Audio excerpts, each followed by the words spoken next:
ಕಿತ್ತಂಡೂರು ವೆಂಕಟರಾಮ್ರವರ ಸಾರಥ್ಯದಲ್ಲಿ ನಡೆಯುತ್ತಿರುವ punch TV Kannada ನ್ಯೂಸ್ಗೆ ಸ್ವಾಗತ. ಕೋಲಾರ ತಾಲೂಕು ವೇಮಗಲ್ ಹೋಬಳಿ ರಾಜಕಲ್ಲಹಳ್ಳಿಯಲ್ಲಿ ಶ್ರೀಕೃಷ್ಣ ಮೂರ್ತಿ ಪ್ರತಿಷ್ಠಾಪನಾ ಕಾರ್ಯಕ್ರಮಕ್ಕೆ ಮುಖ್ಯ ಅತಿಥಿಗಳಾಗಿ ಡಿಜಿಪಿ ದೇವರಾಜ್ ರವರು ಆಗಮಿಸಿದ್ದರು. ಕಾರ್ಯಕ್ರಮಕ್ಕೆ ಆತ್ಮೀಯವಾಗಿ ಸ್ವಾಗತಿಸಿದ ರಾಜಕಲ್ಲಹಳ್ಳಿ ಗ್ರಾಮಸ್ಥರು ಈ ಸಂದರ್ಭದಲ್ಲಿ ಡಿಜಿಪಿ ದೇವರಾಜ್ ರವರನ್ನು ಅಭಿನಂದಿಸಿದರು. ಇನ್ನು ಈ ಸಂದರ್ಭದಲ್ಲಿ ತಿಗಳ ಸಮನ್ವಯ ಸಮಿತಿ ಜಿಲ್ಲಾಧ್ಯಕ್ಷರಾದ ಉದಯ್ ಕುಮಾರ್, ಗೌಡ್ರು ರಾಮಪ್ಪ, ಯಜಮಾನ್ ಕುಪ್ಪಣ್ಣ, ಶ್ರೀ ಧರ್ಮರಾಯ ಸ್ವಾಮಿ, ಶ್ರೀ ದ್ರೌಪದಮ್ಮ ದೇವಾಲಯ ಸಮಿತಿ ಮುಖಂಡರುಗಳಾದ ವೆಂಕಟೇಶಪ್ಪ, ಮುನಿರಾಜು, ರಾಮಕೃಷ್ಣಪ್ಪ, ಕಾರ್ಯದರ್ಶಿ KN Narayanaswamy, KB Manjunath, Venkatesh N, police Muniyappa, K Srinivas, KM Srinivas, Munikrishnappa ಮುಂತಾದವರು ಹಾಜರಿದ್ದರು. Kittandur Venkatram, Punch TV News, Kolar.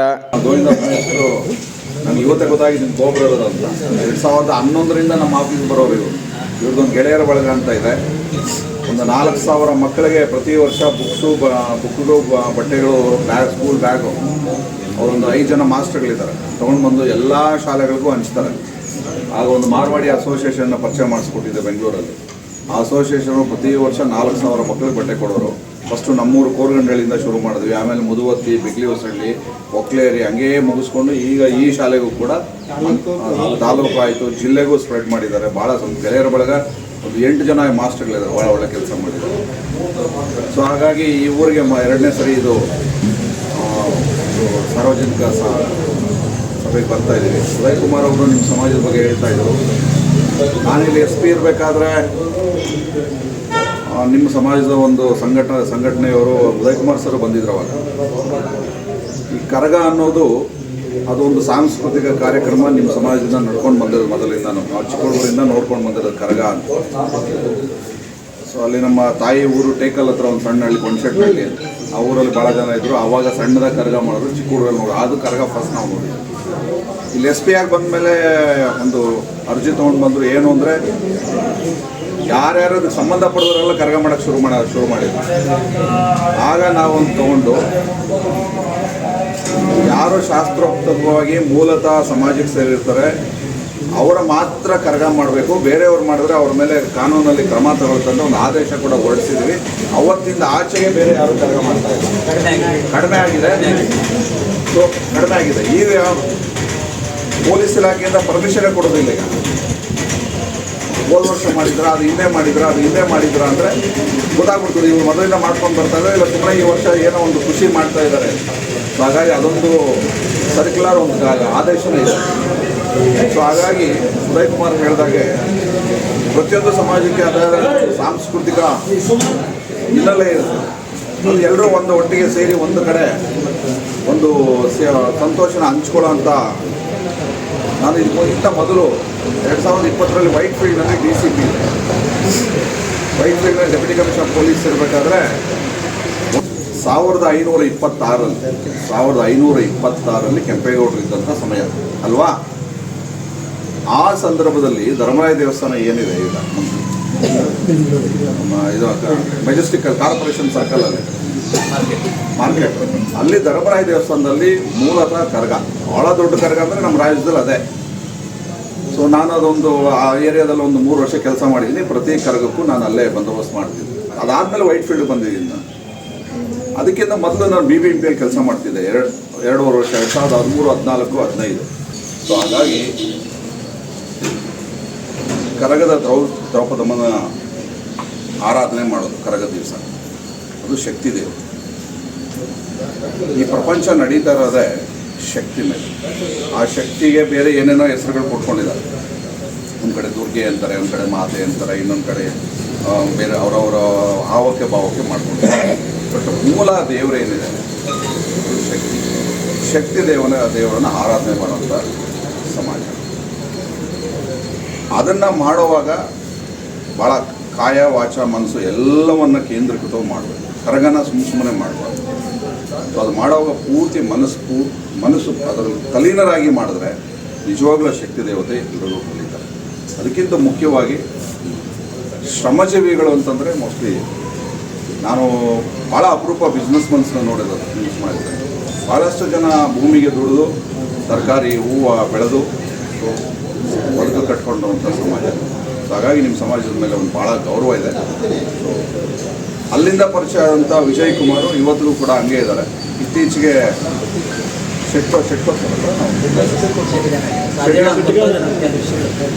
ಶೆಟ್ಕೊತ್ನವರು ಹೀಗೆ ಬಂದಿರೋ ಒಂದು ವರ್ಷದ ಹಿಂದ್ಗಡೆ ಸರ್ ಅರ್ಧಂಬರ್ಧ ನಿಂತೋಗಿದೆ ತಗೊಳ್ಳುವ ದೇವಸ್ಥಾನ. ಆಯ್ತಪ್ಪ ನಾನು ಬರ್ತೀನಿ ಅಂತೇಳಿ, ನಾನೊಬ್ಬನೇ ಬರೋದಿಲ್ಲ ಅಂತೇಳಿ ವಿಜಯ್ ಕುಮಾರ್ ಕರ್ಕೊಂಬಂತೀನಿ. ನಾನು ವಿಜಯ್ ಊರಿಗೆ ಹೋಗಿ ಸೊ ದೇವಸ್ಥಾನಕ್ಕೆ ಏನಾಗಿತ್ತು ಅಂದರೆ ಈಗ ಅದು ಆಲ್ಮೋಸ್ಟ್ ಅಲ್ಲಿ ಮುಗಿದಿದೆ. ಅದಾದಮೇಲೆ ಕೂತಂಡಳ್ಳಿಯವರು, ಅದು ಗೊತ್ತಾ, ಕೂತಂಡಳ್ಳಿಯವರು ಗೃಹ ಪ್ರವೇಶನ ಮಾಡಿಬಿಟ್ರು. ಉದಯ್ ಕುಮಾರ್ ಅವರು ಬಂದಿದ್ದರು. ಸೊ ಹಾಗಾಗಿ ಆ ದೇವಸ್ಥಾನನೂ ಮುಗಿದಿದೆ. ಈ ದೇವಸ್ಥಾನದ ಏನು ಈಗ ಉದಯ್ ಕುಮಾರ್ ಅವರು ಹೇಳಿದ್ದಾರೆ, ಸೊ ನೋಡೋಣ. ಡಾಕ್ಟರ್ ಶಂಕರ್ ಅವರು ಇರ್ತಾರೆ, ಅವರಂತೂ ಇಲ್ಲೇ ದಿನ ಇರ್ತಾರೆ. ಇನ್ನು ನಾವು ಆ ಥರದ್ದು ಏನಾದ್ರು ಇದ್ದರೆ ಮುಂದಿನ ದಿನಗಳಲ್ಲಿ ನಿಮ್ಮ ಜೊತೆ ಸಂಪೂರ್ಣವಾಗಿ ನಿಮ್ಮ ಜೊತೆ ನಿಲ್ತೀನಿ ಅಂತ ಹೇಳ್ತಾರೆ.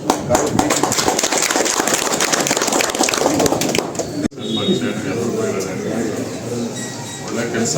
ಇವತ್ತು ಊರಲ್ಲಿ ಶ್ರೀಕೃಷ್ಣಂದು ಪ್ರತಿಮೆ ಇಲ್ಲಿ ಪ್ರತಿಷ್ಠಾಪನೆ ಮಾಡಿದರೆ ಶ್ರೀಕೃಷ್ಣ ನಮಗೆ ಎಲ್ಲರೂ ಒಳ್ಳೇದು ಮಾಡ್ತೀವಿ.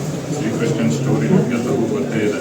ಎಲ್ಲಿ ಹುಟ್ಟದ, ಎಲ್ಲಿ ಬೆಳೆದ, ಎಷ್ಟೆಷ್ಟು ಕಷ್ಟಪಟ್ಟ. ಆದ್ರೂ ಇವತ್ತಿನಿಗೂ ಕೂಡ ನಾವು ಈ ಜಗತ್ತು ಮುಳುಗೋವರೆಗೂ ಕೂಡ ನಮ್ಮ ಭಗವದ್ಗೀತೆ ಅದೇ ಪ್ರಥಮ ಅಧ್ಯಾಯ ಎಲ್ಲರಿಗೂ ಕೂಡ ಹೇಳ್ಕೊಡ್ತದೆ. ಅದರಲ್ಲಿ ಊಟದಿಂದ ಹಿಡಿದು ನಾನು ಏನು ಕೆಲಸ ಮಾಡಬೇಕು ಎಲ್ಲ ಯೋಗಿ ಆಗಿದ್ರು. ಅವ್ರವ್ರ ಕೆಲಸ ಎಲ್ಲೆಲ್ಲಿ ಏನೇನು ಒಳ್ಳೇದಾಗುತ್ತೋ ಎಲ್ಲ ಮಾಡ್ಕೊಂಡು ಹೋಗ್ತಾರೆ. ಇಂಥದ್ದಂತಲೇ ಸ್ಪೆಸಿಫೈ ಮಾಡೋಕ್ಕಾಗಲ್ಲ, ಇಂಥ ಧರ್ಮಕ್ಕೆ ಅಂತಲೇ ಸ್ಪೆಸಿಫೈ ಮಾಡೋಕ್ಕೂ ಆಗ್ತದೆ. ಎಲ್ಲ ಒಳ್ಳೆ ಕೆಲಸಗಳು ಮಾಡ್ಕೊಂಡು ಹೋಗ್ತಾರೆ. ಸಹಕಾರವೂ ಇರಬೇಕು. ಜೊತೆಗೆ ಊರಿಗೆ ಶ್ರೀಕೃಷ್ಣನ ಪ್ರತಿಷ್ಠಾಪನೆ ಮಾಡಿದ್ರೆ ನಮಗೆಲ್ಲರಿಗೂ ಒಳ್ಳೇದು ಮಾಡಬೇಕು ಅಂತ ಹೇಳ್ತಾ ಸುಮಾರು ಮಾತಾಡ್ತೀನಿ. ವಿಶೇಷವಾಗಿ ನಿಮಗೆಲ್ಲ ಗೊತ್ತಿರೋ ಹಾಗೆ ಭಾಳ ದಿನದಿಂದ ನೀವೆಲ್ಲ ಕೂಡ ಇಲ್ಲಿ ಶ್ರೀಕೃಷ್ಣ ದೇವರ ಒಂದು ಪ್ರತಿಷ್ಠಾಪನೆ ಮಾಡಬೇಕು ಅಂತ ಅಂದ್ಬಿಟ್ಟು ನಿಶ್ಚಯಿಸಿ ಈ ದಿವಸ ಒಂದು ಕಾರ್ಯ ನಿರ್ವಹಿಸಿದ್ದಾರೆ. ಹಾಗಾಗಿ ಈ ಒಂದು ಕಾರ್ಯಕ್ರಮದಲ್ಲಿ ಮುಖ್ಯ ಅತಿಥಿಗಳಾಗಿ ಆಗಮಿಸಬೇಕು ಅಂತ ನಿಮ್ಮೆಲ್ಲರೂ ಕೂಡ ಭಾಳ ಪರಿಚಯ ಆಗಿರುವಂಥವ್ರು ಕೋಲಾರ ಜಿಲ್ಲೆಯವರೇ.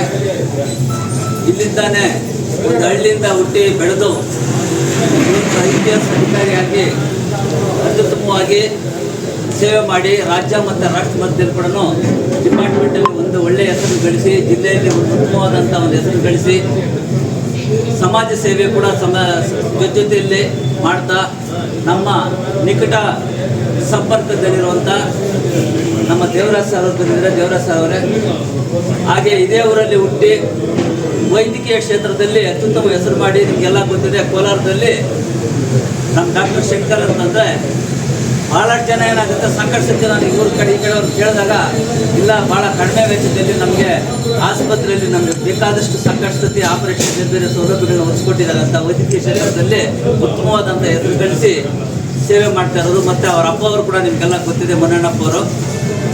ನಮ್ಮ ಡಾಕ್ಟರ್ ಶಂಕರ್ ಸರ್ ಬಂದಿದ್ದಾರೆ. ಶಂಕರ್ ಸರ್ ಅವರೇ ವಿಶೇಷವಾಗಿ ಈ ಒಂದು ದೇವಸ್ಥಾನ ಸಮಿತಿಯ ಎಲ್ಲ ನಮ್ಮ ಹಿರಿಯ ಮುಖಂಡರೆ ಈ ಒಂದು ಸಭೆಗೆ ಆಗಮಿಸಿದರೆ ಎಲ್ಲ ಆಗಮಿಸಿದರೆ ಕೆಲವು ವಿಷಯಗಳು ನನ್ನ ಗಮನ ತರಬೇಕು ಅನ್ನೋ ಒಂದು ಉದ್ದೇಶದಿಂದ ಲಾಸ್ಟ್ ಕಳೆದ ಬಾರಿ ಇಲ್ಲೊಂದು ಕಾರ್ಯಕ್ರಮ ಆಯಿತು. ಲಾಸ್ಟ್ ವೀಕಲ್ಲಿ ನಿಮಗೆಲ್ಲ ಗೊತ್ತಿದೆ, ಸ್ಕೂಲು ಒಂದು ಸರ್ಕಾರಿ ಶಾಲೆಗೆ ಅದಕ್ಕೆ ಪುನಶ್ಚೇತನ ಮಾಡಿ ಒಂದು ಕಾಯಕಲ್ಪ ಮಾಡಿ ಒಂದು ಅತ್ಯುತ್ತಮವಾದಂಥ ಒಂದು ಶಾಲೆಯಾಗಿ ರೂಪ ಹೊಂದಬೇಕಾದ್ರೆ ಭಾಳಷ್ಟು ಶ್ರಮ ವಹಿಸಿ ಲಾಸ್ಟ್ ಟೈಮು ಅದನ್ನು ಇನಾಗ್ರೇಷನ್ ಕೂಡ ಮಾಡಿದ್ದಾರೆ.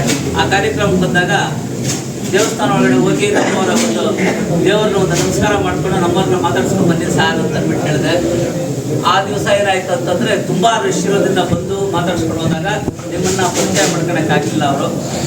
ಹಂಗಾಗಿ ಇವತ್ತು ಹೆಂಗೂ ಕೂಡ ಶ್ರೀಕೃಷ್ಣ ದೇವರ ಒಂದು ಪ್ರತಿಷ್ಠಾಪನೆ ಇದೆ ಬೆಳಿಗ್ಗೆ. ಆ ಟೈಮಲ್ಲಿ ನಾವು ಒಂದ್ಸರಿ ಬಂದು ನಮ್ಮನ್ನೆಲ್ಲರೂ ಕೂಡ ನಾವು ಮಾತಾಡಿಸ್ಕೊಂಡು ಇವರಿಗೆಲ್ಲ ಪರಿಚಯ ಮಾಡಿಸೋಂಥ ಒಂದು ಕೆಲಸ ಮಾಡಬೇಕು ಅಂತ ಅಂದ್ಬಿಟ್ಟು ನಿಶ್ಚಯಿಸಿ ನೀವು ಕೂಡ ಹೋಗಿ ಅವ್ರನ್ನೆಲ್ಲ ಕರೆದಿದ್ದೀರಿ.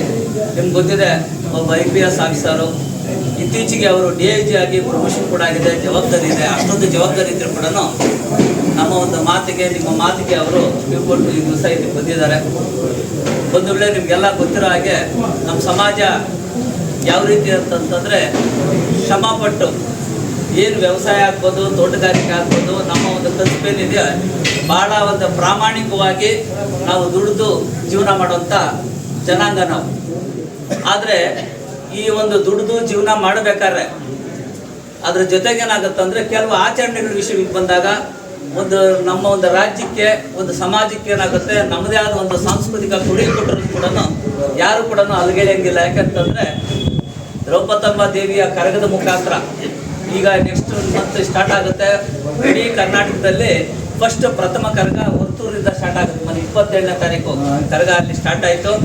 ಅಲ್ಲಿಂದ ಪ್ರಾರಂಭ ಆಗಿ ಏಪ್ರಿಲ್ 8 ಮೇವರೆಗೂ ನಾವು ವಿವಿಧ ದಿನಾಂಕಗಳಲ್ಲಿ, ಯಾಕೆ ಅಂತಂದರೆ ಎಲ್ಲ ಕೂಡ ಏನಾಗುತ್ತೆ, ನಾವೆಲ್ಲ ಒಬ್ರಿಗೊಬ್ರು ಎಲ್ಲ ರಿಲೇಷನ್ಸ್ ಆಗಿರೋದ್ರಿಂದ ಒಂದು ಕಡೆ ಸೇರೋಕ್ಕಾಗಲ್ಲ, ತೊಂದರೆ ಆಗುತ್ತೆ ಅನ್ನೋ ಉದ್ದೇಶದಿಂದ ಬೇರೆ ಬೇರೆ ಡೇಟ್ಗಳನ್ನ ಇದು ಮಾಡ್ಕೊಂಡಿರ್ತೇವೆ. ಮಾಡಿಕೊಂಡು ನಿರಂತರವಾಗಿ ಕೋಲಾರ ಜಿಲ್ಲೆಯಲ್ಲಿ ನನಗೆ ಗೊತ್ತಿರೋ ಹಾಗೆ ನಾನು ಅಟೆಂಡ್ ಮಾಡ್ತಾ ಇರೋಂಥದ್ದು ನನಗೆ ಗೊತ್ತಿರೋ 43 ಕಡೆ ಈ ಕರಗ ಆಚರಣೆ ಮಾಡ್ತಾ ಇದ್ದೀವಿ.